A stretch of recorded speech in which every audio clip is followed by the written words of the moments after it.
Hey y'all, Property Brother here. Today I'm working on my dryer. I got parts all over the place.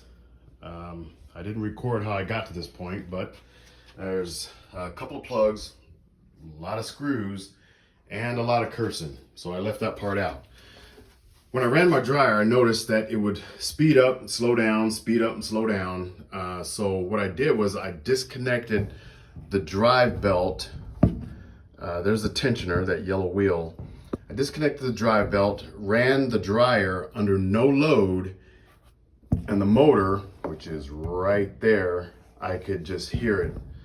It would just slow down and then speed up again and then slow down. So I know that was a problem. So I'm gonna dig into that part, take the motor out, replace it. First I gotta remove this drum, and I'm also gonna replace the blower wheel right there too. So I'm gonna be plugging away at it, and I'll show you guys how I did it. The drum wasn't that difficult to remove. All you had to do was lift it up out of the way because it rests on these wheels. So just lift it up, pull it out of the way, make sure you got the drive belt out of the way, and it comes right out. Lift this little circuit board out of the way too, so pretty simple.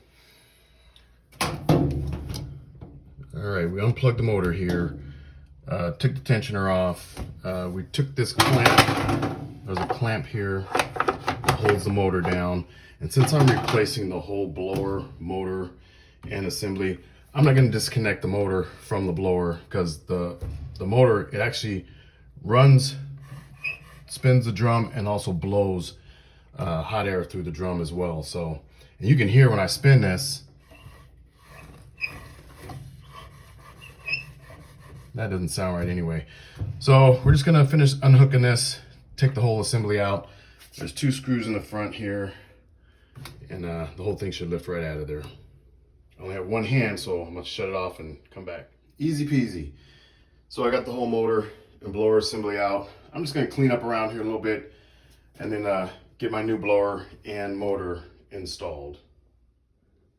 All right, I got my new blower housing and wheel. And when you guys replace these, make sure you take the sensor off the old blower housing and replace it. It's just one simple screw. Now, these wheels go on lefty tighty instead of righty tighty, because the force spins the wheel to the right, making sure it stays tight. So lefty tighty. So you'll see when you get it. Got to connect it to this drive shaft here, and then the exhaust to the exhaust vent, and this little rubber sleeve holds it in place. So I'm gonna get that bolted in, and I'll come right back and y'all see what I did. All right, housing is all buttoned up. 2 screws in the front, the sleeve is on, clip is back in place holding the motor down. Oh, by the way, this is a 22mm socket, so you guys aren't in the tool chest fumbling around for sockets like I was. Set your drum, line up the belt. Remember, it is sitting on wheels, the 3 wheels. Tensioner is good. Make sure the belt is flat all the way around. All right, nice and tight. And now we get to put the face on. All right, got it all back together. Now let's see what it sounds like.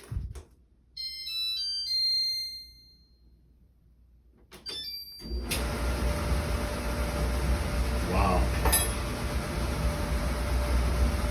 Burn like a kitten.